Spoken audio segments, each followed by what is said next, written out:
భగత్ సింగ్ దేశం కోసం ప్రాణం ఇచ్చాడు. ఆంగ్లేయులను తరిమి కొట్టడానికి సాయుధ పోరాటం తనకు తెలిసిన పద్ధతుల్లో మొదలుపెట్టాడు. నువ్వు 1,00,000 చెప్పినా 1,00,00,000 చెప్పినా ఒక 10 ఏళ్ల తర్వాత ఒక క్వశ్చన్ వస్తుంది. అదేంటి అని అంటే, భగత్ సింగ్ హిందువా కాదా?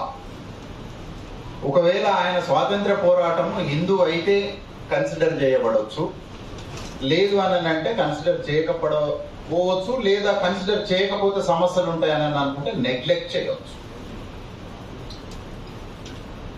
అయితే ఇప్పుడు ఒక 5-10 సంవత్సరాలుగా 5 ఏళ్లుగా నేను 2014లో మోడీ ప్రైమ్ మినిస్టర్ క్యాండిడేట్ గా కంటెస్ట్ చేయడానికి ఎలక్షన్స్ లో డిసైడ్ అయినప్పుడు I wrote an article that Modi ప్రధానమంత్రి అయితే అనే ఒక టైటిల్ తోటి రాశాను. ఒక 2 తెలుగు డైలీ న్యూస్ పేపర్స్ లోపల ఆ రోజుల్లో మంచి సర్క్యులేషన్ ఉన్న న్యూస్ పేపర్స్ లోపల పబ్లిష్ అయింది. ఎగ్జాక్ట్ గా ఏ విషయాలనైతే నేను చర్చకు పెట్టినానో దాంట్లో దాదాపు ఒక 50-60% విషయాలంతా కూడా ఇప్పుడు వాళ్ళకు ప్రోగ్రామ్ గా ఉన్నది. దాంట్లో కొన్ని విషయాల్ని ఆల్రెడీ అమలుపరిచినటువంటి విషయాలు కూడా ఉన్నాయి. కానీ నా ప్రధానమైనటువంటి ఆర్గ్యుమెంట్ నేను దాంట్లో పెట్టింది ఏంటి అని అంటే, మోడీని ఒక ఓబీసీ అని అన్న తర్వాత అంటే you see how right wing forces are very much conscious to bring certain kind of strategy. అంటే ప్రజలు అంగీకరించేటటువంటి అంశాలని ముందుగానే చాలా ప్లాన్ చేసి దాన్ని తీసుకొచ్చి ముందర పెట్టిన తర్వాత ప్రజల నుంచే ఒక కన్సెంట్ ని తీసుకొని దాని ద్వారా పాలిటిక్స్ చేయటము అని. అయితే నేను ఇవాళ ఏమంటా ఉన్నాను అని అంటే, భగత్ సింగ్ ని నేను రీడ్ చేసిన క్రమం లోపల వచ్చేటప్పుడు ఒకసారి పోతుంటే భగత్ సింగ్ ఏం పుస్తకాలు చదివి ఉండొచ్చు అని నేను అనుకున్నప్పుడు, సో భగత్ సింగ్ చనిపోయే ముందు లెనిన్ ని చదివాడు అని చెప్పి ఒక వివరణ ఉన్నది. కానీ చనిపోయే ముందు చదివిండా, చదివిపోయడానికంటే ఇంకా చాలా ముందుగా చదివిండా అని అన్నప్పుడు ఏం చదివిండా అన్నప్పుడు చాలా ప్రధానంగా ఆయన పైన ఇంపాక్ట్ చేసినటువంటి వాళ్ళల్లో మార్క్స్ లెనిన్ తో పాటు విలియం గాడ్విన్ అనేటటువంటి ఒక ఫిలాసఫరు హైయెస్ట్ ఇన్ఫ్లుయెన్స్ చేశారు. విలియం గాడ్విన్ అనేట ఆయన బేసికల్ గా యూటిలిటేరియన్ థింకర్. కానీ యూటిలిటేరియనిజం మాత్రమే కాకుండా విలియం గాడ్విన్ లోపల ఒక అనార్కిస్ట్ లక్షణాలు కూడా ఉన్నటువంటి వాడు. ఇంకా బాగా చెప్పాలి అని అంటే, William Godwin first anarchist thought ని ఈ ప్రపంచం లోపల ముందరికి తీసుకొచ్చిన వాడు అనేటటువంటి అభిప్రాయం కూడా ఉన్నది. అంటే ఆయనలో ఒక అనార్కిస్ట్ ఉన్నాడు, ఆయనలో ఒక మార్క్సిస్ట్ ఉన్నాడు, ఆయనలో ఒక లెనినిస్ట్ ఉన్నాడు. వీటికన్నింటికంటే ప్రధానంగా మార్క్సిస్ట్ ఆయన అనార్కిస్ట్ అనటం కంటే కూడా ఆయనలో ఒక సోషలిస్ట్ ఉన్నాడు. Why I use this term అని అంటే, సోషలిజం అనేటటువంటిది ఒక పర్టిక్యులర్ ఇజం లాగా ఉండినటువంటిది కాదు. సోషలిస్టులు అనేక రకాలుగా ఉన్నారు. ముఖ్యంగా భారతదేశంలోకి వస్తే లోహియన్ సోషలిస్ట్ అన్నాం, జయప్రకాష్ నారాయణ సోషలిస్ట్ అన్నాం, అంబేద్కర్ సోషలిస్ట్ అన్నాం, గాంధీని సోషలిస్ట్ అన్నాం, నెహ్రూని సోషలిస్ట్ అన్నాం, కమ్యూనిస్టులు సోషలిస్టులు, మార్క్సియన్స్ సోషలిస్టులు. ఇండియాలో కూడా ఒకవేళ నియో మార్క్సియన్స్ అనార్కిస్టులు ఉంటే వాళ్ళని కూడా మనం సోషలిస్ట్ అన్నాం. సోషలిస్టులు ప్రపంచం లోపల అనేక రకాలుగా ఉన్నాయి. అయితే ఈ సోషలిస్ట్ కి కేవలము ఒక economic perspective, anti colonial perspective మాత్రమే కాకుండా ఈ విశ్వానికి సంబంధించినటువంటి ఫిలాసాఫికల్ థాట్ లోపల కూడా ఆయనకు ఒక అండర్స్టాండింగ్ ఉన్నది. తనకు తాను క్లెయిమ్ చేసుకున్నటువంటి విషయం ఏంటిది అని అంటే, he was an atheist and rationalist అన్న. Atheist and rationalist. అయితే మనకు ఒక 4-5 సంవత్సరాల క్రితము ఈ దేశం లోపల ఒక 20 నెల రోజుల క్రితము మన ట్రంప్ గారు గెలిచిన తర్వాత పౌరసత్వం ఎట్లా ఉండాలి అనేటటువంటి దాన్ని నిర్ణయించే క్రమం లోపల ఇప్పటి నుంచి బై బర్త్ పౌరసత్వం అనేటటువంటిది ఉండదు అని డిసైడ్ చేసిన తర్వాత ఇండియన్స్ లోపల, ఇండియన్ అప్పర్ కాస్ట్ లోపల ఒక పెద్ద యురేనియం బాంబు పడ్డట్టుగా అయిపోయింది. అయితే మనం ఈ సెంట్రల్ ఇండియా లేకపోతే సౌత్ ఇండియాలో ఉండటం వల్ల పౌరసత్వానికి సంబంధించినటువంటి విషయం లోపల పెద్ద ప్రమాదాన్ని ఎదుర్కోలేవు, లేదా నీ మనసులో ఒక యాంగ్జైటీ కూడా అంత పెద్ద ఎత్తున డెవలప్ కాలేదు. కానీ నార్త్ ఈస్టర్న్ స్టేట్స్ లోపల సిటిజన్షిప్ అనేటటువంటి చర్చ వచ్చినప్పుడు బార్డర్ లో ఉండినటువంటి ప్రజల లోపల యురేనియం బాంబు కంటే ఇంకా ఏదన్నా పెద్దది ఉంటే అంత పెద్దది పడి ఒక రకమైనటువంటి మానసికమైనటువంటి ఒక అన్సర్టనిటీకి గురి చేసినటువంటి కాలం జరిగింది. నేనేమంటా ఉన్నాను అనంటే సిటిజన్షిప్ ఏ ప్రాతిపదికన ఇవ్వాలి అనేది 1915 నాటికే, ఇప్పుడు కాదు ఇది, 1915 నాటికే ఈ దేశం లోపల ఒక చర్చ జరిగింది. సిటిజన్షిప్ ఏ ప్రాతిపదికన ఇవ్వాలి, ఎవరు పౌరులు కావాలి రేపు భారతదేశం వస్తే అని అంటే హిందువులకు మాత్రమే పౌరసత్వం ఉండాలి అని అంటే హిందువులు అంటే ఎట్లా డిఫైన్ చేయాలి? మనం అనుకుంటున్నట్టుగా లేదా హిందువులు హిందూ రాజకీయాల్ని హిందూ కల్చరల్ మూవ్మెంట్ నడిపిస్తున్నటువంటి వాళ్ళు చెప్తున్నట్టుగా కూడా హిందూ డెఫినేషను హిందుత్వ అనేటటువంటి కోటాన్ కోట్ హిందుత్వ అనేటటువంటి దాన్ని డిఫైన్ చేసినటువంటి ఐడియాలజీ కూడా దాన్ని అట్లా డిఫైన్ చేయలేదు. అంటే ఇప్పుడు ఎవరైతే హిందూయిజం అని చెప్తున్నారో వీళ్ళు చెప్తున్నట్టుగా వాళ్ళ గురువు ఎవరైతే హిందుత్వ అనే దాన్ని డిజైన్ చేశాడో ఆయన కూడా హిందుత్వాన్ని వీళ్ళలాగా డిఫైన్ చేయలేదు.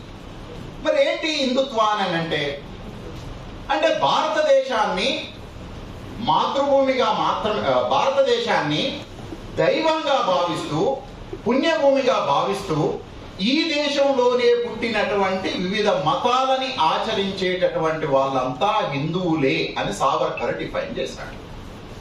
ఈ దేశంలో పుట్టినటువంటి మతాలను ఆచరించే వాళ్ళందరూ హిందువులే. సో దాట్ యు సీ, నేను ఇక్కడ హిందూ మతం అని వాడను. బ్రాహ్మణ మతంలో ఉండేటటువంటి శైవము, వైష్ణవము, ద్వైతము, అద్వైతము, ఇంకా ఏవేవైతే మతాలకు సంబంధించినటువంటి విభాగాలు ఉన్నాయో వాళ్ళు, ఆ తర్వాత బుద్ధిస్టులు, ఆ తర్వాత సిక్కులు, ఆ తర్వాత ఇంకా ఈ దేశం లోపల పుట్టినటువంటి జైనము, వీళ్ళందరూ హిందువులే అకార్డింగ్ టు సావర్కర్ అండర్స్టాండ్. అయితే ఇవాళ హిందూ అనేటటువంటి దాన్ని దైవత్వం అనే ఒక ఎలిమెంట్ ఉంటే తప్ప హిందువు కాదు అనేటటువంటి డిఫైన్ చేస్తాం. అయితే ఇక్కడ నేనేమంటా ఉన్నాను అంటే ఆ రోజు కేవలము ఈ భారతదేశంలో పుట్టిన మతాల్ని ఆచరించేటటువంటి వాళ్ళు మాత్రమే హిందువులు అని డిఫైన్ చేశారు. అయితే ఇప్పుడు నేనేమంటున్నానంటే ఒక 10 ఏళ్ల తర్వాత ఒకవేళ ఇట్లా చర్చ జరిగితే భగత్ సింగ్ హిందువా కాదా అనే ఒక చర్చ జరిగితే, అంటే కేవలము మీరు భగత్ సింగ్ ఒక పర్టిక్యులర్ రిలీజియన్ లోపల పుట్టినంత మాత్రాన అతన్ని సిక్ అని మాత్రమే కాకుండా తనను తాను ఎట్లా చూసుకోవాలి అని క్లెయిమ్ చేసేటటువంటి విషయంలో ఈ claims himself as a atheist and the rationalist అని అన్నాడు. అయితే మరి తను ఇచ్చినటువంటి డెఫినేషన్ లోపల ఈ ఎథియిస్ట్ రేషనలిస్ట్ అనేటటువంటి వాడు లేడు కాబట్టి ఒకవేళ ఇప్పుడు భగత్ సింగ్ ఉండి ఉంటే ఆయనకు సిటిజన్షిప్ అనేటటువంటిది ఎట్టి పరిస్థితుల్లో రాదు. ఈ దేశం లోపల విదేశీ సామ్రాజ్యవాదానికి వ్యతిరేకంగా పోరాడి తన ప్రాణాలని కూడా లెక్క చేయకుండా ఇచ్చినటువంటి మనిషికి కూడా ఈ దేశం లోపల పౌరసత్వం నిరాకరించడానికి అవసరమైనటువంటి ప్రిన్సిపల్స్ అనేటటువంటి వాన్ని అడాప్ట్ చేస్తుంది. So according to the contemporary political situations, to have a citizenship, even Bhagat Singh is not eligible to have citizenship. ఆయనకు పౌరసత్వం ఇవ్వడానికి వీలు లేదు. ఎందుకు అని అంటే ఈ మతాలను ఏది ఆయన ఆచరించట్లేదు. ఒక రకంగా చెప్పాలి అంటే వాళ్ళ అర్థం లోపల ఈ ఎథియిజము, రేషనలిజము అనేటటువంటి western school of thought Indian school of thought కాదు అనేటటువంటి అభిప్రాయం వాళ్ళ లోపల ఉన్నది. ఫస్ట్ ఆఫ్ ఆల్ ఈ ఫ్రేమ్ వర్క్ తీసుకుంటే మొట్టమొదటిసారిగా పౌరసత్వం కోల్పోయేటటువంటి వాడు భగత్ సింగ్. భగత్ సింగ్ మాత్రమే కాదు, ఒకవేళ ఈ హాల్ లోపల ఎవరైనా ఉంటే 10 ఏళ్ల తర్వాత మీ పౌరసత్వానికి కూడా ప్రమాదం రాబోతా ఉన్నది.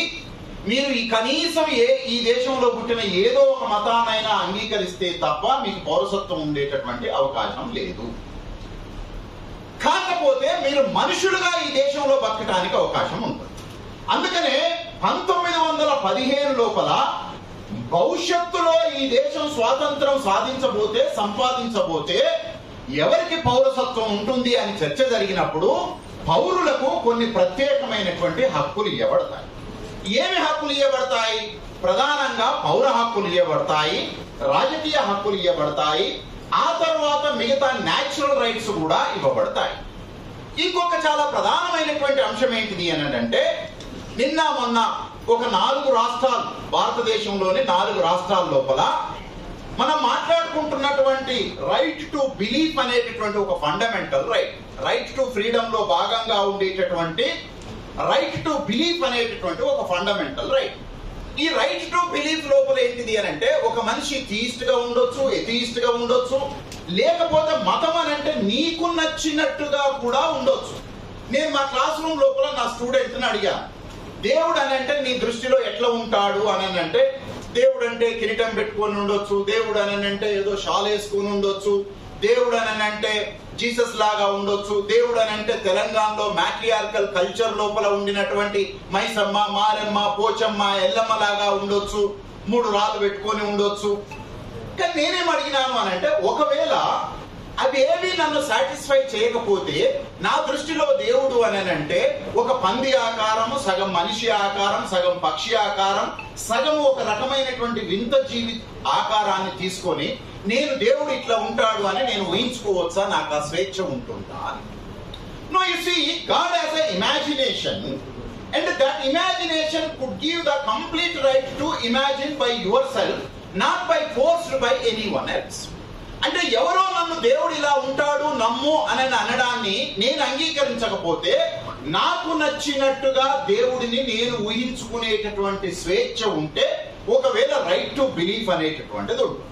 ఈ రైట్ టు బిలీఫ్ దేవుడు ఉన్నాడని భావించవచ్చు, దేవుడు లేడు అని భావించవచ్చు. ఒకవేళ దేవుడు ఉన్నాడు అని అంటే ఏ రూపంలో ఉన్నాడని భావించవచ్చు, దేవుడు ఉన్నాడంటే అసలు రూపమే లేదు అని భావించేటటువంటి ఇస్లాం, క్రిస్టియానిటీ, జివిష్ లాగా ఉండొచ్చు. ఏదైనా సరే ఒకదాన్ని భావం. అయితే ఇప్పుడు వచ్చినటువంటి ప్రాథమికమైనటువంటి కాన్స్టిట్యూషనల్ రైట్ టు ఫ్రీడమ్ ని ఛాలెంజ్ చేసేటటువంటి చట్టాల్ని కొన్ని రాష్ట్రాల్లో తీసుకొని వచ్చారు. కన్వర్షన్ కావాలి అని అంటే, రిలీజియస్ కన్వర్షన్ కావాలి అని అంటే పబ్లిక్ నోటీస్ అనేటటువంటిది ఇవ్వాలి. ఆ నోటీస్ ఇచ్చిన తర్వాత దాని మీద ఎవరైనా ఆబ్లిగేషన్స్ రైజ్ చేస్తే ఆ ఆబ్లిగేషన్స్ ని మొత్తం రివ్యూ చేసిన తర్వాత a person can transform from one religion to the another religion. ఇంకొకటి ఉత్తరాఖండ్ లోపల ఈ మధ్యనే ఒకటి వచ్చింది. మన హైదరాబాద్ లోపల it is because of the neoliberal economic policies, neo capitalism మూలంగా వ్యక్తికి విపరీతమైనటువంటి స్వేచ్ఛ ఒకవైపు నుంచి దొరుకుతుంది, ఇంకోవైపు నుంచి రాజ్యం అతి భయంకరంగా వ్యక్తి జీవితం లోపల ఎంటర్ అయ్యేటటువంటిది ఇండియా లోపల కనిపిస్తా ఉంది. అయితే మనకు ఒక ఒక ఒక ఈ జూబ్లీస్ ఇటు నుంచి దాటి మనం ముందుకు వెళ్తా ఉంటే మొత్తం దాదాపు అంతా మెన్స్ హాస్టల్స్ ఉంటాయి, షేరింగ్ హాస్టల్స్ ఉంటాయి, కలెక్టివ్ హాస్టల్స్ ఉంటాయి. ఒక ఇద్దరు ఆడామగా కలిసి కూడా ఒకే దగ్గర ఉండొచ్చు, లేదా ఒక అపార్ట్మెంట్ లో ఉండొచ్చు. షేరింగ్ కల్చర్ అనేటటువంటిది విపరీతంగా పెరిగిపోయింది. లివింగ్ టుగెదర్ అనేటటువంటిది కూడా విపరీతంగా పెరిగిపోయింది. ఉత్తరాఖండ్ ఏం చట్టం చేసింది అంటే, భారతీయ సంస్కృతి సాంప్రదాయాలకు విరుద్ధంగా, వ్యతిరేకంగా, భిన్నంగా ఈ లివింగ్ టుగెదర్ అనేటటువంటి కల్చరు బెంగళూరు, హైదరాబాదు, ఢిల్లీ అనేక రకాలైనటువంటి మెట్రోపాలిటన్ సిటీస్ లోపల నడుస్తుంది. కాబట్టి ఏ ఇద్దరు మనుషులైనా సరే కలిసి జీవించాలి అని అనుకుంటే ఖచ్చితంగా వాళ్ళు పర్మిషన్ లెటర్ పెట్టుకోవాలి. ఆ పర్మిషన్ లెటర్ కంటే ముందు you need certain kind of documents which are provided by the family members and the government of India అని. అంటే ఏం చేయాలి? కుటుంబము, మా అమ్మాయి వేరే అబ్బాయి తోటి లివింగ్ టుగెదర్ లో ఉండొచ్చు, మేము అంగీకరిస్తున్నాము అని ఒక లెటర్ సర్టిఫై చేయాలి. ఆ తర్వాత నువ్వు ఆధార్ కార్డు అప్లోడ్ చేయాలి. ఆ తర్వాత నీకు ఉండినటువంటి బ్యాంక్ అకౌంట్, అన్ని నీ సర్టిఫికెట్స్ మొత్తం everything you have to upload. And if then after uploading all of the documents, ఒకవేళ నువ్వు ప్రభుత్వం నుంచి లివింగ్ టుగెదర్ పర్మిషన్ ఉంటే తప్ప నువ్వు లివింగ్ టుగెదర్ రిలేషన్స్ లోపల ఉండటానికి వీల్లేదు అని చట్టం వచ్చింది. అఫ్ కోర్స్ నేను ఇప్పుడు ఈ చెప్పిన ఈ లివింగ్ టుగెదర్ కి సంబంధించినటువంటి కొత్త చట్టం విషయం లోపల ఈ హాల్లో ఉండబడినటువంటి అనేక మంది కూడా అంగీకరించకపోవచ్చు. కానీ భారత రాజ్యాంగ చట్టము ఒక మనిషి తనకు నచ్చినట్టుగా జీవించేటటువంటి హక్కును ప్రసాదిస్తుంది. చాలా ప్రధానంగా అది చెప్పేటటువంటిది ఏంటిది అని అంటే, ఏ మనిషి జీవితంలోనైనా సరే is the sovereign, nobody is sovereign over the life of the others అని చెప్తుంది. అంటే నేను ఎలా జీవించాలి అనేటటువంటి విషయం లోపల అంతిమమైనటువంటి నిర్ణయం నాదే తప్ప నా జీవితం ఎట్లా నడవాలి అనేటటువంటి నిర్ణయం చేసే దాంట్లో ఇంకెవ్వరూ కూడా నిర్ణయం చేయటానికి వీల్లేదు. ఒకవేళ అట్లా చేస్తే వ్యక్తి స్వేచ్ఛ అనేటటువంటిది రాజ్యాంగం సూత్రీకరిస్తుంది తప్ప ఆచరణ లోపల ఏమాత్రము లేదు అని చెప్పి చెప్తాము. అందుకనే మిత్రులారా, ఈ కాంటెక్స్ట్ లోపల భగత్ సింగ్ ని ఎట్లా మనం రివ్యూ చేసుకోవాలి అని అంటే, నేనేమంటా ఉన్నానంటే భగత్ సింగ్ ఈ పోరాటం చేసిండు ఆ పోరాటం చేసిండు కాదు. ఒకవేళ భగత్ సింగ్ ఇప్పుడు ఉంటే అసలు ఆయనకే పౌరత్వం ఉండటానికి లేదు. మన సంగతి పక్క పొద్దు పెట్టేసి, this is the fundamental thing. And the second thing which we need to understand that what actually the difference in between Stalin నన్ను అడిగిండు అంటే, ఇప్పుడు దేశం లోపల చాలా విపరీతమైనటువంటి కమ్యూనల్ రైట్స్ అనేటటువంటిది జరుగుతూ ఉన్నది. Dominant communities, whether it is religion, cost, gender ఏదైనా కావచ్చు, వాళ్ళు వీక్ సెక్స్ పైన, వీక్ కాస్ట్ పైన, వీక్ రిలీజియన్ పైన అత్యంత దుర్మార్గమైనటువంటి దాడి జరుగుతూ ఉన్నది. నేను కూడా నాకెవరో స్టూడెంట్స్ కొంతమంది పంపిస్తే ఈ మధ్య కాలంలో 2 రోజుల నుంచి నేను వీడియో చూస్తే ఫోర్స్ఫుల్ గా రంగులద్దటము, ఫోర్స్ఫుల్ గా పువ్వులు చల్లటము. అయితే with in the religion, with in the family లోపల కూడా ఉమెన్ బాడీని మిస్యూజ్ చేసే పద్ధతిలో టీవీ వీడియో తీసుకుంటూ స్త్రీ పిరుదులకు కూడా నువ్వు రంగులు పూసేటటువంటి ఒక కల్చర్ ని మనము తీసుకున్నాం. Of course, you have a right to celebrate your festival, right? But that must be practiced without creating any problem, harm to the other human being. అంటే నాకు ఇష్టం లేని దాన్ని కూడా నన్ను ఫోర్స్ చేసే పద్ధతుల లోపల, ఒత్తిడి చేసేటటువంటి పద్ధతుల లోపల ఏ స్థితి అయినా కూడా జరిగితే అది ఫండమెంటల్ గా రాజ్యాంగం ఇచ్చినటువంటి సహజ హక్కు సూత్రానికి పూర్తిగా విరుద్ధమైనటువంటిది, వ్యతిరేకమైనటువంటిది. అయితే ఇప్పుడు రాజ్యాంగానికి సంబంధించినటువంటి హక్కుల గురించి మాట్లాడేటటువంటి పరిస్థితి లేదు. ఇప్పుడు ఏం మాట్లాడాలి అని అంటే, ప్రపంచం లోపల ఎప్పుడైనా ఎక్కడైనా సరే right wing forces, whether it is a right wing forces అయినా సరే, అది ఎకనామిక్ రైట్ వింగ్ ఫోర్సెస్ కావచ్చు, కల్ట్ రైట్ వింగ్ ఫోర్సెస్ కావచ్చు, రేషియల్ రైట్ వింగ్ ఫోర్సెస్ కావచ్చు, రిలీజియస్ రైట్ వింగ్ ఫోర్సెస్ కావచ్చు, ఎటువంటి రైట్ వింగ్ ఫోర్సెస్ అయినా సరే ప్రధానంగా వాళ్ళు మాట్లాడేటటువంటి భాష పూర్తిగా వ్యక్తి స్వేచ్ఛకు వ్యతిరేకంగా దేశం అనేటటువంటి దాన్ని చాలా ఆల్టర్నేట్ గా నిలబెట్టి చూపిస్తారు. దేశం ప్రధానమైనటువంటిదా, వ్యక్తి ప్రధానమైనటువంటి వాడు. సహజంగానే సమాజం గురించి ఆలోచించేటటువంటి రైటో, లెఫ్టో, సెంటరో ఇంకెవడైనా సరే సమాజమే ప్రధానమైనటువంటిది, వ్యక్తి ప్రధానం కాదు అనేటటువంటి ఆర్గ్యుమెంట్ ఉంటాయి. కానీ అనేక రకాలైనటువంటి ఐడియాలజీస్ లోపల వ్యక్తికి ఎంతో కొంత గుర్తింపు ఇచ్చినప్పటికీ ఈ రైట్ వింగ్ ఫోర్సెస్ లోపల ఏంటిది అని అంటే, వ్యక్తి అసలు పూర్తిగా అప్రధానము. To say in another way, the first is state and the last is state. మొదటి ప్రాధాన్యత ఏమంటారు, నేషన్. మొదటి ప్రాధాన్యత దేశానికే లేదా జాతీయతకే ఉంటుంది, చివరి ప్రాధాన్యత దేశానికే జాతీయతకే ఉంటుంది. ఈ మొదట చివర దేశమే ఉంటుంది, ఈ దేశం తప్ప మనిషి అనేటటువంటి వాడు ఉండడు. That is the reason in generally all the right wing forces including certain kind of authoritarian states very recently undermined the individual rights. దాదాపు ప్రపంచం లోపల ఇప్పుడు 30 దేశాల లోపల రైట్ వింగ్ ఫోర్సెస్ పవర్ లోకి వచ్చాయి. అది ట్రంప్ ని చూస్తే మనకు అర్థమైపోతుంది. ట్రంప్ ఎట్లా వచ్చాడు అనడానికి ఒక సింపుల్ ఒక కంపారిజన్ ఇస్తా. Because of the corporate neoliberal capitalism. So neoliberal capitalist choosed BJP is a political force for their interest.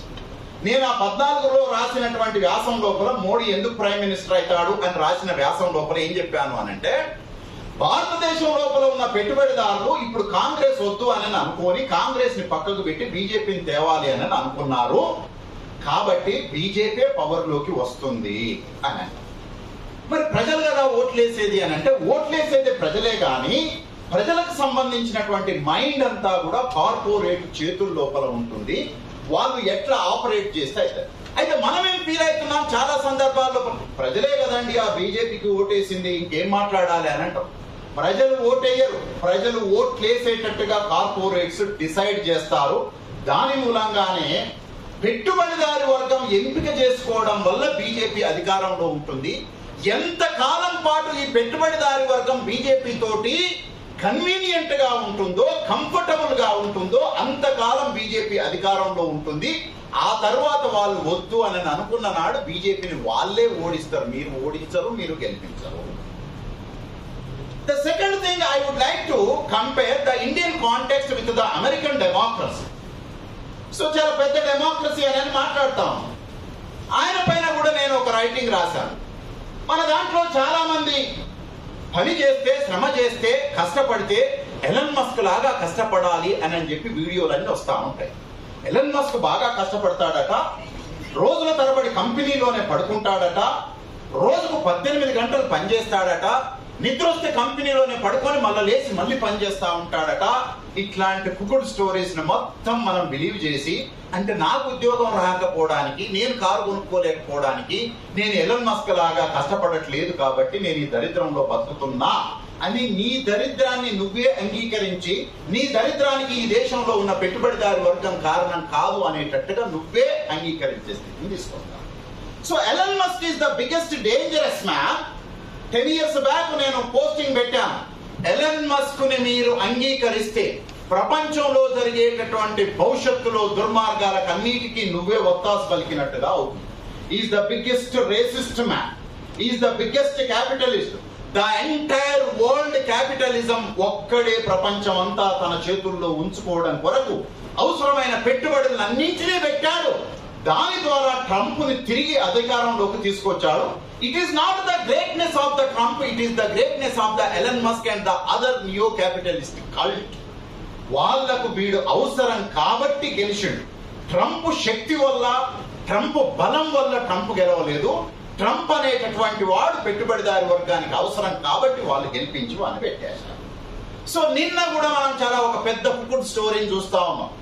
ఆమె పేరు ఇండియన్ ఉమెన్ స్పేస్ పోయి వచ్చింది, సునీత విలియమ్స్ అనేట ఆవిడ. ఆమె 8 రోజుల కోసం స్పేస్ కు పోయింది. 8 నెలలు అక్కడే ఇరుక్కొని పోయింది. ఆ తర్వాత తిరిగి ఇక్కడికి వచ్చింది. రావడానికి కారణం ఎలన్ మస్క్ అనే ఒక కుకుడ్ స్టోరీ నడుస్తుంది. మనం దీన్ని నమ్ముతున్నాం. ఎందుకు అని అంటే ఒక ఆల్టర్నేట్ ఆర్గ్యుమెంట్ ఏది కౌంటర్ చేసేటటువంటిది లేదు. పెట్టుబడిదారు ఏం చూపించదలుచుకుంది అని అంటే, NATA is a sponsored organisation of the Indian American funding, government funding. ఇప్పుడు నాసాని మొత్తం చాలా పెద్ద ఎత్తున ధ్వంసం చేసి పడేసేయాలి. నాసా స్థానం లోపల ఎక్స్ ని తీసుకొని వచ్చి కూర్చోబెట్టాలి అని అంటే, ఇట్లాంటి కుకుడు స్టోరీస్ నడపకపోతే నాసాని ధ్వంసం చేయటం సాధ్యం కాదు. నాసాని ధ్వంసం చేయకపోతే ఈ ప్రపంచాన్ని కంట్రోల్ చేయగలిగేటటువంటి ఒక కమ్యూనికేషన్ వ్యవస్థ పెట్టుబడిదారి వర్గం లోపల ఉండదు. సరిగ్గా నా తరగతి గది లోపల ఇప్పుడు నేను గుర్తు చేసుకుంటా ఉన్నాను. ఒకవేళ ఈ నాసా ప్లేస్ లో ఎక్స్ వచ్చేసి ఈ ప్రపంచంలో ఉన్నటువంటి మొత్తం కమ్యూనికేషన్ నెట్వర్క్ ని డైరెక్ట్ ఎక్స్ స్పేస్ స్టేషన్ నుంచే నడపగలిగితే, ఒకవేళ నడపగలిగితే టాటా కమ్యూనికేషన్ పరిస్థితి ఏంటిది, జియో కమ్యూనికేషన్ పరిస్థితి ఏంటిది, తర్వాత మన ఎయిర్టెల్ బిర్లాల యొక్క కమ్యూనికేషన్ పరిస్థితి ఏంటిది. నేనేం చెప్పానంటే, వీళ్ళు కంపెనీలన్నీ మూసేసుకొని ఎక్స్ కు సంబంధించిన టెలికమ్యూనికేషన్ ఫ్రాంచైజీని కొనుక్కోవాల్సి వస్తుంది. So you see how we start some sort of the franchise shops, you know. So tomorrow the Indian biggest capitalism becoming as a franchisee, not a capitalist directly, not a owner of the production directly. అంటే దేశాల లోపల అత్యంత బలమైనటువంటి, శక్తివంతులైనటువంటి, సంపన్నులైనటువంటి పెట్టుబడిదారులు కూడా రేపు వాళ్ళు ఒక ప్రధానమైనటువంటి ప్రపంచ బలమైనటువంటి సంస్థకు ఒక ఏజెంట్ గానే మారుతాడు తప్ప వాడు ఈ ప్రపంచాన్ని నడిపేటటువంటి స్థితి నుంచి బయటికి వెళ్ళిపోతాడు.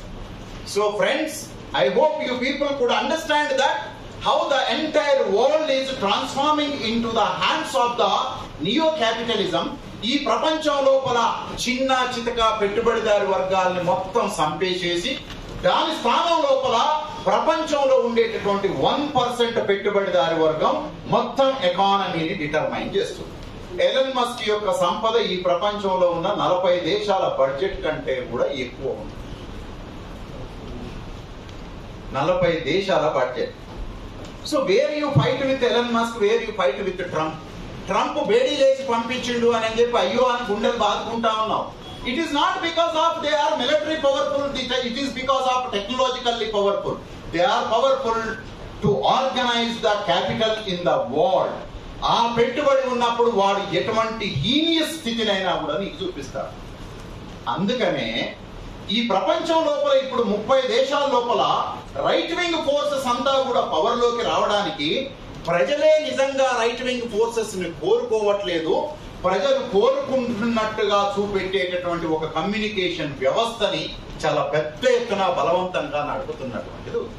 ఏం ప్రచారం చేస్తారు దీంట్లో ఏం ప్రచారం చేస్తారు అని అంటే, బేసికల్ గా రేషనలిస్ట్ అనుకునేటటువంటి వాళ్ళు, ఎథియిస్టులు అనుకునేటటువంటి వాళ్ళు, సోషలిస్టులు, కమ్యూనిస్టులు అనుకునేటటువంటి వాళ్ళు మీరు సింబల్స్ కి చాలా తక్కువ ప్రాధాన్యత ఇస్తారు, మీరు చాలా సింపుల్ గా వాడేస్తారు.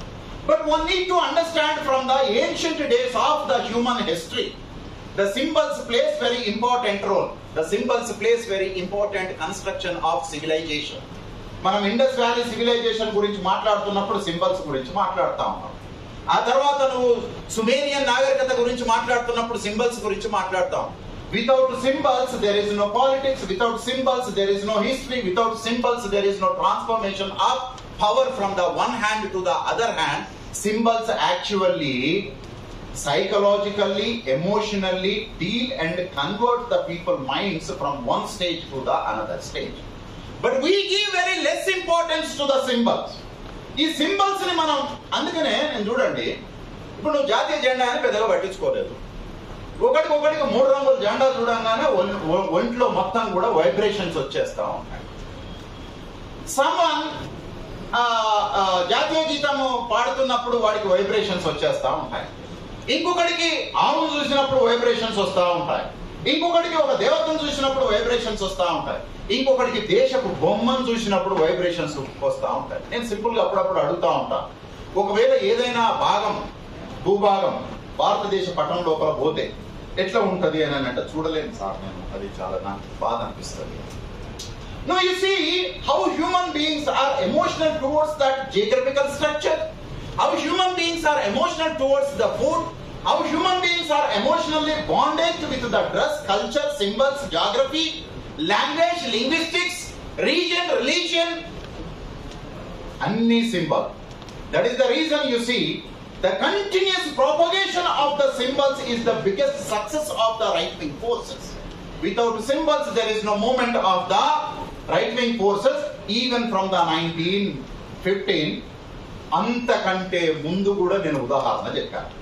దానికంటే ముందు కూడా ఎట్లా కొన్ని రకాలైనటువంటి వస్తువుల్ని, ఎట్లా కొన్ని రకాలైనటువంటి మనుషుల్ని, ఎట్లా కొన్ని రకాలైనటువంటి ఆకారాల్ని, ఎట్లా కొన్ని రకాలైనటువంటి రంగుల్ని మనకు ఆపాదిస్తా ఉంటాం. నన్ను ఒక మిత్రుడు ఫోన్ చేశాడు, చావా సినిమా మీద నువ్వు మాట్లాడాలి, అప్పుడెప్పుడో 5-6 ఏళ్ల క్రితం నువ్వు మరాఠా ఛత్రపతి శివాజీ మీద నువ్వు మాట్లాడావు కదా, దాని తర్వాత చాలా పెద్ద ఎత్తున మిగతా వర్గాల లోపల కూడా చర్చ జరిగింది. అంటే actually there are false notions among the Muslims, false notions among the socialist, Marxist student wings. అందరి లోపల ఒక ఫాల్స్ నోషన్ ఏముంది అని అంటే, Shivaji is a represented for the particular Hindu religion అని అంటే. It is not true. మనము ఆ చరిత్రను అధ్యయనం చేయకపోవడం వల్ల. మహాత్మా జ్యోతిరావు పూలే అక్కడికి పోయి శివాజీ రైతుల గురించి మాట్లాడాడు, శివాజీ స్త్రీల గురించి మాట్లాడాడు, శివాజీ జస్టిస్ గురించి మాట్లాడాడు అని శివాజీ బయటకు వచ్చి ఈ ముచ్చట మొత్తం కూడా చెప్పిన తర్వాత actually Tilak was not interested to talk about the Shivaji. Tilak ఏం మాట్లాడాడు శివాజీ గురించి ఒకసారి వెతకండి, దొరుకుతుందా? సావర్కర్ ఏం మాట్లాడాడు శివాజీ గురించి ఒకసారి వెతకండి, దొరుకుతుందా? మరి సావర్కరు ఈ తిలక్ ఎందుకు శివాజీ గురించి మాట్లాడలేదు? అదే సంస్థానం లోపల ఉండినటువంటి పూనా నగరం లోపల పుట్టినటువంటి ఈ బ్రాహ్మణ వర్గం అంతా కూడా వీళ్ళు ఎందుకు శివాజీ గురించి మాట్లాడలేదు? తర్వాత 60లో 70ల తర్వాత శివాజీని నాట్ ఎగ్జాక్ట్లీ ద ఆర్ఎస్ఎస్, ఇప్పటికి కూడా ఆర్ఎస్ఎస్ శివాజీ గురించి మాట్లాడు. ఆర్ఎస్ఎస్ ని బిలీవ్ చేసేటటువంటి ఇతరత్ర ఫోర్సెస్ మాత్రమే శివాజీ గురించి మాట్లాడతాయి తప్ప వాళ్ళు మాట్లాడరు. They glorified that Ganesh rather than the Shivaji. Shivaji యొక్క ప్రతిభని, శివాజీ యొక్క పాపులారిటీని మైన్యూట్ చేయటం కోసమే వాళ్ళు గణేష్ అనేటటువంటి దాన్ని చాలా పెద్ద ఎత్తున తీసుకొని వచ్చారు.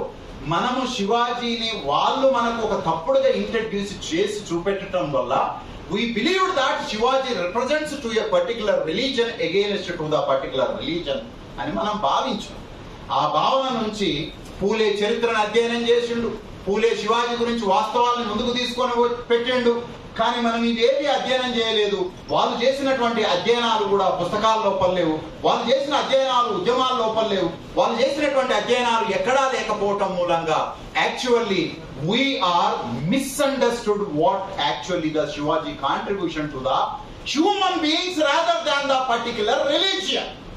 ఇట్లా ఇంకా అనేక రకాలైనటువంటి సింబల్స్ ని యూ కెన్ టేక్. నన్ను ఆ మిత్రుడు అడిగిన తర్వాత నేను ఏమన్నాను అంటే, మీరెప్పుడు ప్రోగ్రాం వాళ్ళు ఇస్తారు, మమ్మల్ని స్పందించమంటారు. కానీ మీ ప్రోగ్రామ్ ఇస్తే మీరు వాళ్ళకి ఫోన్ చేసి ఫలానా వాళ్ళు ఇట్లా అంటారు కదా మీరు మాట్లాడండి అని మీరు అడుగుతారా? Yes, some time very recent back, sometime in Usmania University, student gave the program to Nagpur office, student gave the program to the VHP, student gave program to the BJP, ABVP, అన్ని రకాలైనటువంటి religious organisation ని challenge చేసేటటువంటి ఒక cultural movement ని ఉస్మానియా విద్యార్థులు వాడికి programme ఇస్తే వాడు ఆన్సర్ చేయాల్సిన స్థితికి వచ్చింది. So what is the program today? ఇప్పుడు వాడు ప్రోగ్రామ్ ఇస్తున్నాడు, అయ్యో మేము అట్లా కాదండి, అయ్యో మేము ఆ రకంగా అర్థం చేసుకోవట్లేదండి అని నువ్వు రిజైండర్ ఇవ్వాల్సినటువంటి పరిస్థితిలో నువ్వున్నావు. వాడేమో నీకు ప్రోగ్రామ్ ఇస్తా ఉన్నాడు, అయ్యో నేను అంత పాపం చేయలేదండి, దుర్మార్గం చేయలేదండి, దయచేసి మమ్మల్ని వదిలిపెట్టండి, క్షమాపణ కోరుకునేటటువంటి స్థితికి నిన్ను వాడు నెట్టేసేసి. All this is because of we are very unconscious and subconscious about the cultural symbols and the social movement. So కేవలము ఒకే రకమైనటువంటి మూస పద్ధతుల లోపల సింబల్స్ ఎట్లా మనుషుల యొక్క మానసిక స్థితిని, దేశపు యొక్క అస్తిత్వాన్ని, మిలిటరైజేషన్ ని, మీడియాని, మైండ్ ని, రాజకీయాల్ని, సమాజాన్ని, ధర్మాన్ని, వీటిని అన్నింటినీ డిటర్మైన్ చేసేటటువంటి పద్ధతుల లోపల ఇవాళ సోషల్ మీడియా, నేను కూడా ఫస్ట్ లో ఒక వ్యాసం రాశాను, సోషల్ మీడియా అనే ఒక నెట్వర్క్ వచ్చిన తర్వాత మార్జినలైజ్డ్ వాని వాయిస్ చెప్పుకోవడానికి ఒక వేదిక దొరికింది అని అన్నా. ఏడుంది వేదిక? నువ్వు ఒక కామెంట్ చేస్తే ఇమ్మీడియట్ గా నిన్ను బ్లాక్ చేసేస్తాం. కానీ వాడు కామెంట్ చేస్తే మనం చూడకపోయినా మన అకౌంట్ లోకి ఇట్లా ఓపెన్ చేస్తే సార్లు టక్కున వచ్చేస్తా ఉంటారు. నేను చాలా సార్లు బాధితుని.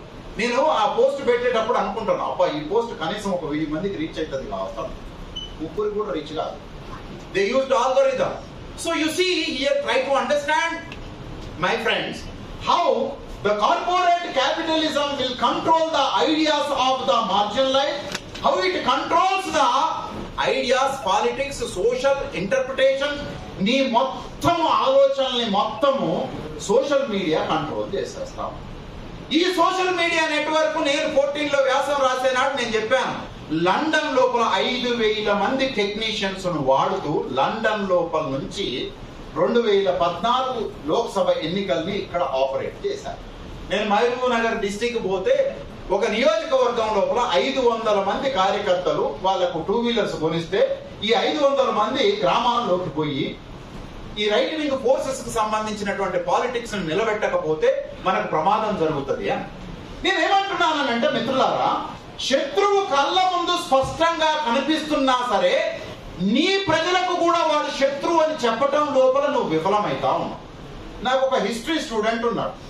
ఆ హిస్టరీ స్టూడెంట్ రోజు మార్నింగ్ నేను కాలేజీకి పోగానే వాడు యూట్యూబ్, వాట్సాప్ ఇవన్నీ ఫాలో అయ్యి నా దగ్గరకు వచ్చేసి, సార్ ఇట్లా చేస్తే ఎట్లా సార్ కమ్యూనిస్టులు, ఇట్లా చేస్తే ఎట్లా సార్ ముస్లిమ్స్ అని అంటుండేవాడు. నేను అన్నా, ఓహో నువ్వు ఇవన్నీ ఫాలో అవుతుంటావా, బుక్స్ చదవా అని అంటే, చదువుతాను సార్, నేను వీటిని ఎక్కువ ఫాలో అవుతాను అని. ఆ తర్వాత క్రమక్రమంగా now he is speaking against to the right wing forces, how they are against to the marginalized community. నేను ఒకటే క్వశ్చన్ అడిగినా ఆ పిల్లవాడిని. నేను ఏమన్నానంటే, నువ్వు always you are speaking against to the Muslim Christians. నీ సంపదని, నీ భూమిని, నీ అవకాశాలని, నీ రిజర్వేషన్ని ముస్లింలు, క్రైస్తవులు, బుద్ధిస్టులు ఏమన్నా దోసుకొని వెళ్ళిపోయారా అంటే లేదు సార్. మరి నీ కుటుంబము ఒక పర్టికులర్, ఆయన కులం ఇప్పుడు అవసరం లేదు కానీ, నీ కులము ఇంత హీనంగా దీనంగా ఉండటానికి, నీ ఆర్థిక పరిస్థితి ఇంత దుర్మార్గంగా ఉండటానికి మీ ఊర్లో ఉన్నటువంటి హిందూ దొరలు, భూస్వాములు కారణమా? లేకపోతే మీ ఊరితోటి, నీ జీవితంతో ఇప్పటి వరకు సంబంధం లేనటువంటి ఒక ముస్లిం, క్రైస్తవుడు, బుద్ధిస్టు, కమ్యూనిస్టు కారణమా అని అన్నారు. వాళ్ళు కాదు సార్. ఎవరైతే నీ జీవితం ఇంత అనగారిపోవడానికి కారణం కాదో వాళ్ళని నువ్వు శత్రువులని నమ్ముతున్నావు. This is the success of the right wing forces. ఎవడైతే శత్రువు కాదు, ఒక ఇల్యూజనరీ ఎనిమీ ఇమేజ్ ని కన్స్ట్రక్ట్ చేసి ప్రజలందరూ దాన్ని నమ్మేటట్టుగా చేయటం లోపల they are more experts, efficient. They use technology, they use institutions, they use court, ఎన్ని వాడేస్తారు. నువ్వు నీ హక్కుకు భంగం కలిగింది అని నువ్వు కోర్టుకు పోలేవు. కానీ నువ్వు ఇప్పుడు ఇక్కడ మాట్లాడుతున్నటువంటి సుదర్శన్ పైన కూడా వాళ్ళు కోర్టు కేసులు ఫైల్ చేయగలుగుతారు. కానీ రాజ్యాంగమే ప్రమాణం చేసినటువంటి నీ ప్రాథమిక హక్కుకు భంగం కలిగినా సరే నువ్వు కోర్టుకు పోవటానికి సాహసించలేదు. పెద్ద క్రౌడ్ ఉన్న దగ్గర కూడా వాళ్ళు 2-3 మనుషులైనా సరే అల్లకల్లోలం సృష్టించే ఫిజికల్ వయలెన్స్ ని వాడతారు. Because they strongly believe that the peace, శాంతి అనేటటువంటిది చాతగాని వెధవలు మాట్లాడేటటువంటి భాష. సమాజాన్ని మార్చాలి, ధర్మాన్ని నిలబెట్టాలి అని అనుకున్నప్పుడు ఆయుధాన్ని ఖచ్చితంగా వాడాలి.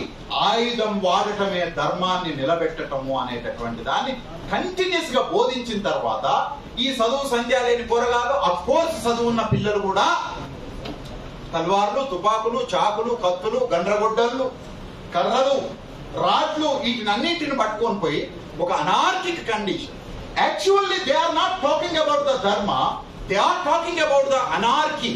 వాళ్లకు నచ్చినట్టుగా సమాజాన్ని మొత్తం శాసించేస్తాం. They won't believe the law, they won't believe the constitution, they won't believe the democracy, they won't believe the parliament. Basically they are against to the democratic principles. They strongly believe that authoritarianism is the necessity and necessary weapon to implement the బుల్డేజర్ల గురించి మీకు తెలుసు. లేకపోతే ఇప్పుడు నాగ్పూర్ లో జరిగింది, ముఖ్యమంత్రి ప్రధానంగా ఉప ముఖ్యమంత్రి తోటి పోయి కూర్చొని సినిమా చూసిన తర్వాత ప్రజల లోపల చలనం రాదు అని చెప్పి నువ్వు అనుకుంటావా? ఒకవేళ నువ్వే సినిమా ప్రొడ్యూస్ చేస్తే రేవంత్ రెడ్డి పోయి కూర్చొని సినిమా చూసి వస్తాడా? Do we have the courage to go and watch the movie if movie is produced on behalf of the marginalized, disadvantaged communities? కేంద్రంగా వాళ్ళు ఎట్లా మతం చేత దోపిడీకి, పీడనకు గురి అవుతా ఉన్నారు అనే ఎవడైనా ఒక ఎక్స్పర్ట్, టాలెంటెడ్ డైరెక్టర్ ఉంటే అది ప్రజలందరూ ఇష్టపడుతున్నా సరే ఈ రాష్ట్రానికి సంబంధించినటువంటి రాజకీయ నాయకులు, ప్రభుత్వాధినేతలు పోయి సినిమా చూసి ఈ సినిమాను చూడండి అని ప్రమోట్ చేసేటటువంటి శక్తి నీకుందా? అంత ధైర్యం ఉందా? Do you have courage? They instigate the minds, they instigate the people, they use the all constitutional institutions according to, in favor of them and their politics. So ఈ పద్ధతుల లోపల మిత్రులారా వాళ్ళు రాజకీయాలను శాసిస్తారు, న్యాయ వ్యవస్థను శాసిస్తారు. మనం ఇంత మాట్లాడుతూ ఉంటాం, 75లో ఎమర్జెన్సీ వచ్చింది ఈ దేశంలో. అఫ్ కోర్స్ ఎమర్జెన్సీ వచ్చింది, అది రాజ్యాంగానికి విరుద్ధమైనటువంటిదే. కానీ అట్లాంటి ఎమర్జెన్సీ కాలం లోపల కూడా అలహాబాద్ హైకోర్టు ప్రధానమంత్రి ఎన్నిక చెల్లదు అని చెప్పింది. కౌన్సిలర్ ఎన్నిక చెల్లదు అని ఇప్పుడు హైకోర్టులు చెప్పగలుగుతాయా? అంటే అన్యాయంగా చెప్పాల్సిన అక్కర్లేదు, న్యాయంగానే ఎక్కడైనా సరే ఒకవేళ వాటిని మిస్యూజ్ చేస్తే. ఒక ఫిల్మ్ స్టార్ ఉన్నాడు, ఆయన ఇప్పుడు ఎమ్మెల్యే. ఆయన మానసిక స్థితిని టెస్ట్ చేస్తే is not fit A normal health condition అని ఉన్నది. But he got a opportunity to contest in the elections. Now he is a representative to the people. What kind of filthy language he uses. నేను literal గా చెప్తా ఉన్నాను, నేను ఒకవేళ ఇప్పుడు ఈ దేశానికి కాంట్రిబ్యూట్ చేసినటువంటి వ్యక్తులకు ఏదైనా గౌరవనీయమైన పద్మ అవార్డులు ఇస్తే, నేను పద్మ అవార్డుల్ని ఒకవేళ ఏదైనా తప్పుగా మాట్లాడితే నేను ఇక్కడ ఇంకోసారి నిలబడి మాట్లాడలేను. నన్ను పచ్చడి కింద కొట్టేసేస్తాడు. కానీ ఈ ఫిలిం స్టారు వాని తండ్రి పద్మ అవార్డుల కంటే చాలా ఉన్నతమైనటువంటి వాడు. పద్మ అవార్డు పనికిమాలిన అవార్డు అని అన్నాడు. If his caste is not belongs to something else, ఏమైతుంది ఒకసారి ఇమాజిన్ చేసి చూడండి.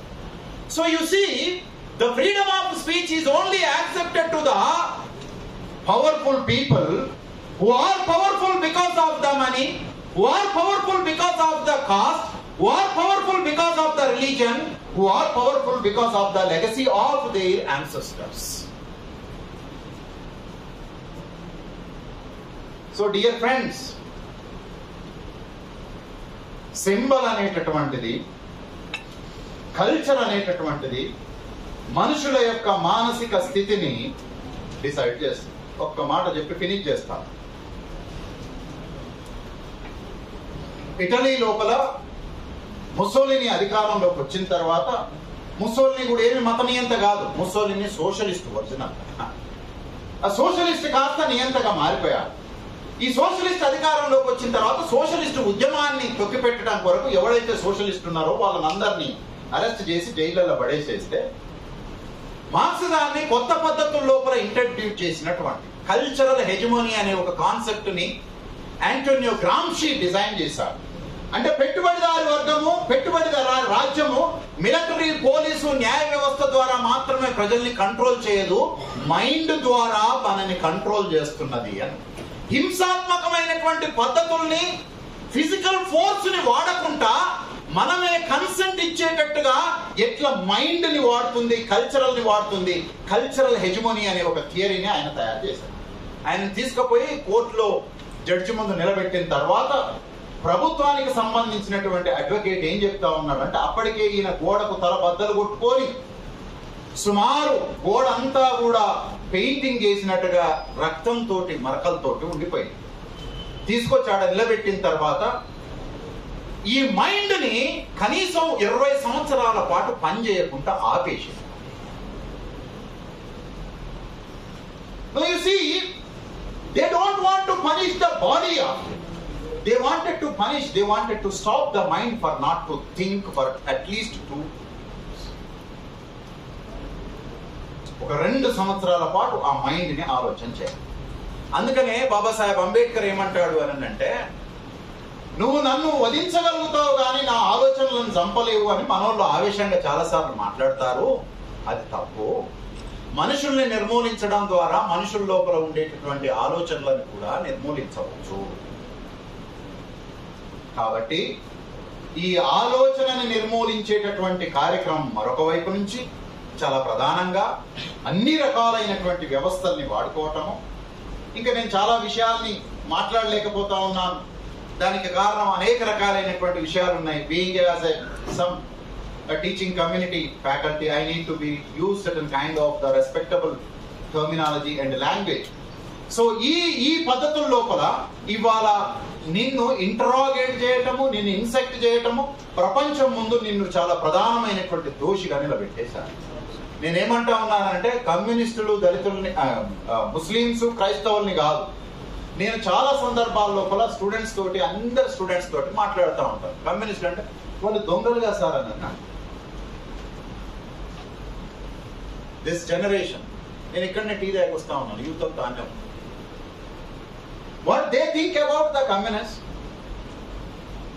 Why they don't know about that communists can change this world, make every human being as an equal, and creating the egalitarian society is the objective of communist అని వాడి ఎందుకు చారలేదు? He is a son of the proletariat, he is a son of Dalit. వాడి దేశం లోపల బాధితుడే, కానీ ఒక బాధితుడికి బాధితుడి కోసం నడుపుతున్నటువంటి తత్వశాస్త్రం తెలియదు, బాధితుడి కోసం నడుపుతున్నటువంటి ఉద్యమం తెలియదు. సరిగ్గా 50 ఏళ్ల క్రితమే ఈ భూమిని సారవంతం చేయటం కొరకు భూమిని పంచినటువంటి పోరాటం గురించి తెలియదు. ఓ దళితుడికి ఈ నగరంలోనే భాగ్యరెడ్డి వర్మ ఆది హిందూ అనేటటువంటి ఒక సంస్థను పెట్టి కులాన్ని బలహీనపరిచి కులం స్థానంలో బౌద్ధాన్ని నిలబెట్టడానికి, మనిషిని సమానంగా చూడటం కొరకు ప్రయత్నం చేసినటువంటి చరిత్ర తెలియదు. ఒక ముస్లిం విద్యార్థికి ఇక్కడే ఉరికంబం ఎక్కినటువంటి షోయబుల్లా ఖాన్ గురించి తెలియదు. This is what the history of Telangana. This is what the history of. నేనేమంటా ఉన్నానంటే 400-500 సంవత్సరాల క్రితం జరిగినటువంటి ఒక సంఘటనని ఇవాళ సినిమాగా తీసుకొని వచ్చి ప్రజల్ని ఇది నిజమని నమ్మించడం కొరకు అన్ని శక్తుల్ని వాడుతా ఉన్నారు. 50-60 ఏళ్ల క్రితం ఇదే హైదరాబాద్ నగరంలో ఒక మనిషి ఉరితీతో గురి అయితే ఆ పక్కనే ఇల్లున్నోడికి కూడా ఈ చరిత్ర గురించి తెలియదు. ఈ పూణే నగరం లోపలే ఉండినటువంటి వాడికి పూణే గురించి తెలియదు. అదే మరాఠా రాజ్యంలో ఉండినటువంటి వాడికి ఛత్రపతి శివాజీకి సంబంధించిన వాస్తవ చరిత్ర తెలియదు. They are trying to misinterpret the history. They are trying to misinterpret the symbols. They are promoting the unconstitutional methods. మోడీలు షాలు రాజ్యాంగానికి వ్యతిరేకంగా మాట్లాడరు. అఫ్ కోర్స్ ఏదో ఒక మాట తొందరపడి మాట్లాడి ఉంటాడు, లేదా వాళ్ళు టెస్ట్ చేస్తుంటారు. అంటే ల్యాబ్లలో ఈ పరిశోధన చేసేటటువంటి సైంటిస్టులు మొదటి ప్రయోగం, రెండో ప్రయోగం, మూడో ప్రయోగం చేసి ఫైనల్ గా ఒక ప్రొడక్ట్ తీసుకొని వస్తా ఉంటారు. చూడు, వాడు కూడా ఏం చేస్తాడంటే ఇట్లా కొట్టి చూస్తాడు, ఇది వేయటం ద్వారా ఎట్లాంటి రెస్పాన్స్ వస్తుంది. దాన్ని బట్టి మనము నెక్స్ట్ చేసేటటువంటి మెడిసిన్ బాణం ఎంత గట్టిగా ఉండాలి, ఎంత సులభంగా ఉండాలి, లేకపోతే కొద్దిసేపు ఆగిన తర్వాత మళ్ళీ బాణం వేద్దామా, ఒక 5 ఏళ్ల తర్వాత 10 ఏళ్ల తర్వాత అని డిసైడ్ చేస్తాం. All of their forces are talking against to the completely constitution. My dear friends, I would like to request a simple thing. If you are really a Marxist, if you are really a socialist, if you really have a objective of to bring the social justice in this country, simple గా నేను అడుగుతాను, ఈ దేశం లోపల road మీద నడవడానికి నిరాకరించబడినటువంటి మనుషులు, ఈ భూమి మీద చెరువులో నుంచి మంచినీళ్లు తీసుకుంటే నరికి చంపినటువంటి దేశము గోనె సంచులలో గట్టి అక్కడ డబ్బుంటే చాలు బాగా బతికేయచ్చు అని అనుకునే ఒక ఫాల్స్ నోషన్ లోపల బుల్లెట్ కొనుక్కొని నడిపితే 2 చేతులు నరికేసినటువంటి దేశమే. ఒక స్త్రీ పురుషుడి కంటే నేనేమీ తక్కువ కాదు అని గుర్రాన్ని నిటారుగా నిలబెట్టినటువంటి ఒక మహిళ, ఒక ఆడిదానివి, ఒక దళితురాలివి, నువ్వు హయ్యర్ పోలీసర్ ఆఫీసర్ మీద హైరార్కీని మర్చిపోయి గుర్రం 2 కాళ్ళను నువ్వు నిటారుగా నిలబెట్టినవు అని చెప్పి ఉరి వేసి చంపినటువంటి దేశం. నిన్ననే మొన్ననే ఒక తండ్రి అనంతపూర్ జిల్లా లోపల కూతుర్ని వెహికల్ ఎక్కించుకొని కొద్ది దూరం తీసుకొని పోయి సంచిలోకి వెళ్ళి తాడు తీసి బిడ్డకిచ్చి, ఈ తాడు తీసుకొని చెట్టు ఎక్కి నువ్వే పెట్టుకొని నువ్వే చచ్చిపో.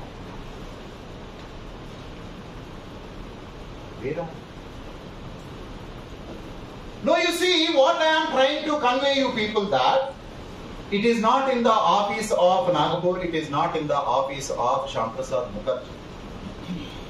Your enemy is there in your home. Your enemy is there in your relationship. Your enemy is there in your caste.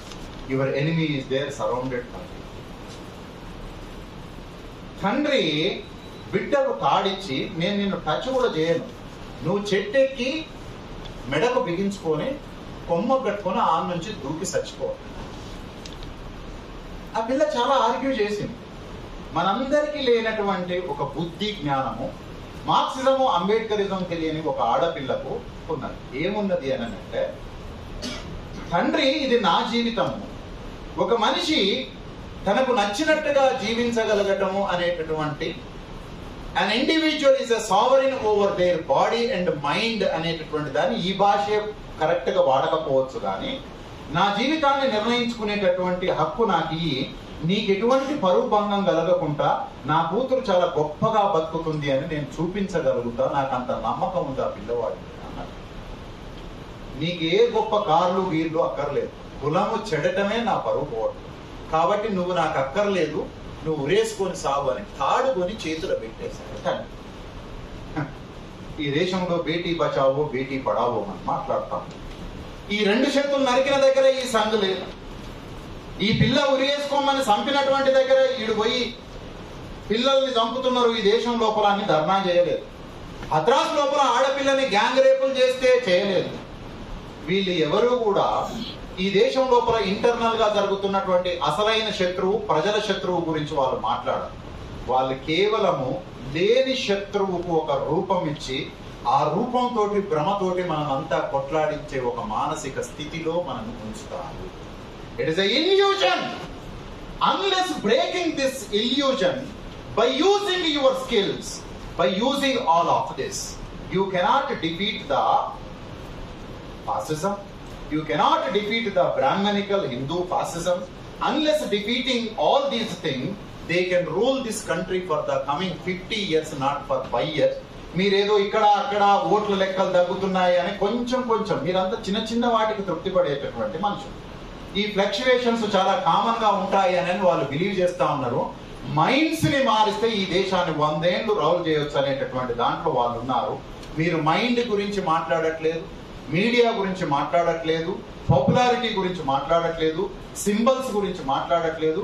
మీరు ఒక అక్షరం రాయలేరు. మీ నోరు తెరిచి మాట్లాడితే అది నీకు కూడా అర్థమవుతుందో లేదో స్థితిలో నువ్వు ఉన్నావు. కానీ ఒక పనికి మాలిన వెధవ కూడా ఒక ఇల్యూషనరీ ఎనిమీని మనకు చూపించి నమ్మించి మనం కూడా అందులోకి దిగి వాడి తరపున మనం యుద్ధం చేసేటటువంటి ఒక వాతావరణాన్ని క్రియేట్ చేస్తాం. That is the reason Mahatma Jyotirao Phule simply told that your enemy is not Britishers. Of course you may not accept, but he simply told that once the Britishers ruled out from this country, the Brahmin become as the సామ్రాజ్యవాది. మొట్టమొదటి సామ్రాజ్యవాది ఈ ప్రపంచం లోపల వాడు వచ్చి 2000 సంవత్సరాలు దాటింది, ఇంకా ఇక్కడే ఉన్నాడు, ఈ భూమి నాది అని అంటారు. కానీ 150 సంవత్సరాలు 200 సంవత్సరాల క్రితం వచ్చినటువంటి ఒక ఎనిమిని వాడు చాలా ప్రమాదకరమని కంటిన్యూస్ గా చెప్తుంటూ మనం నమ్ముతున్నాం. కానీ వీడు అప్పుడెప్పుడో వచ్చి ఇక్కడే కూర్చొని మన భూమిని ఆక్రమించి ఈ భూమి నాది అన్న వాడి పట్ల మాత్రం మనకు స్పృహ లేకుండా. సో ఈ కాన్షియస్నెస్ ని ఇచ్చేటటువంటి క్రమం లోపల రేషనలిస్టులో, మార్క్సిస్టులో, అనార్కిస్టులో, సోషలిస్టులో, మీరు ఏ ఇస్టులైనా కానివ్వండి, ఈ దేశం లోపల ఉన్నటువంటి ప్రజల్ని కాపాడటం ద్వారా దేశాన్ని మాత్రమే కాపాడటం కాదు, మొత్తం ఈ ప్రపంచంలో ఉన్న మానవాళిని కాపాడే ఒక మహత్తరమైనటువంటి కార్యక్రమాన్ని మీరు చేయబోతా ఉన్నారు. దాన్ని నడిపేటటువంటి క్రమం లోపల I request from my side that please don't undermine the symbol, give highest importance to the symbol, whether it is language, religion, cost, creed, ఏదైనా సరే వాటిని ప్రధానంగా ఎట్లా శత్రువు ఉపయోగిస్తుండో ఆ కాన్షియస్నెస్ ని నీ కుటుంబం లోపల, నీ మిత్రుల లోపల, నీ రాజకీయాల లోపల నేర్పనంత కాలము మనం ఇచ్చేటటువంటి ఉపన్యాసాలతోటి నీ శత్రువుని ఓడించలేవు. అంతిమంగా మనం కోరుకున్నటువంటి రాజ్యం అది ఏదైనా సరే సిద్ధించదనేటటువంటి దాంతో నాకు ఈ అవకాశం ఇచ్చి భగత్ సింగ్ ని మరొకసారి గుర్తు చేసుకునేటటువంటి అవకాశం కల్పించినందుకు, భగత్ సింగ్ పట్ల అంత సీరియస్ గా కాస్ట్ కు సంబంధించిన ప్రధానమైనటువంటి ప్రోగ్రాం తీసుకొని ఉండకపోయినప్పటికీ కాస్ట్ పట్ల ఆయనకు ఒక రకమైనటువంటి దృక్పథం ఉంది. కులం లేని ఒక సమాజాన్ని నిర్మించడం జరగాలి అని భావించినటువంటి వాళ్ళల్లో భగత్ సింగ్ కూడా ఒకరు. కాబట్టి భగత్ సింగ్ వర్ధంతిని మీరు ఇప్పుడు ఏం చెయ్యాలి, ఈ క్షణం ఏం చెయ్యాలి అంటే ఆయన ఇది చేసిండు అది చేసిండు కాదు. ఇప్పుడు భగత్ సింగ్ వర్ధంతి సందర్భం లోపల మీరు 1వ తారీఖు జనవరి 1 నాడు ప్రామిస్ తీసుకుంటారు కదా, రేపటి నుంచి నేను దాగను, రేపటి నుంచి ఇది చేయను. సో ఈ రోజు నుంచి మరి నువ్వు ఏం ప్రమాణం తీసుకుంటా ఉన్నావు? భగత్ సింగ్ వర్ధంతి సందర్భంగా నువ్వు తీసుకోబోయేటటువంటి ప్రమాణం ఏంటిది? ఆ ప్రమాణం కార్యక్రమం ప్రకారం ముందలికి పోతే మొత్తంగా కూల్చలేకపోయినా సరే ఏదో ఒక మార్పుని తీసుకొని రాగలిగేటటువంటి దాంట్లో మీరు కూడా ఒక చరిత్రను లిఖించుకుంటారు అని చెప్పి ఒక హోప్ తోటి నా ఉపన్యాసాన్ని ముగిస్తున్నాను. మిత్రులారా, థ్యాంక్ యూ.